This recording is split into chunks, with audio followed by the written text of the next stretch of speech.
Les agriculteurs français en colère se rapprochent de Paris et de l'immense marché aux produits frais de Rungis. Un convoi de 200 à 300 tracteurs est parti du sud-ouest et a atteint Orléans, alors qu'au nord de la capitale, d'autres agriculteurs bloquent l'autoroute A1 à une quarantaine de kilomètres de la capitale.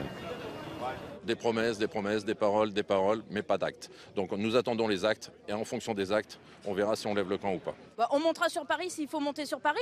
Après, moi personnellement, je pense que déjà bloquer sur les côtés les nationales qui amènent à Paris, moi d'être aux Champs-Élysées, ça ne m'intéresse pas forcément. De son côté, l'exécutif tente d'enrayer le mouvement de colère des agriculteurs. Et évidemment, nous avons engagé une action résolue pour la souveraineté agricole de notre pays. Alors je le dis ici solennellement, il y a et il doit y avoir une exception agricole française. Je suis lucide face à l'empilement des normes, face aux décisions qui tombent d'en haut et qui parfois tombent d'on ne sait où. L'agriculture doute, elle aussi, et elle attend des réponses et des solutions. Nous serons au rendez-vous sans aucune ambiguïté. En Espagne, les syndicats agricoles observent les blocages en France et certains promettent des mobilisations dans les prochaines semaines. Por la frontera de la Junquera pasan casi 12.000 camiones diarios y por la de Irún 10.000.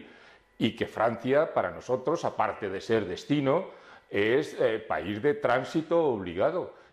Plus au nord, en Belgique, là encore, des agriculteurs bloquent des routes et des autoroutes, notamment la E19 qui mène à Bruxelles.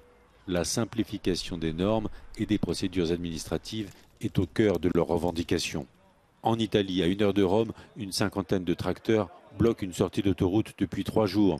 Les agriculteurs italiens protestent eux aussi contre les politiques agricoles européennes, la hausse des coûts de production et la baisse des subventions pour l'achat des carburants.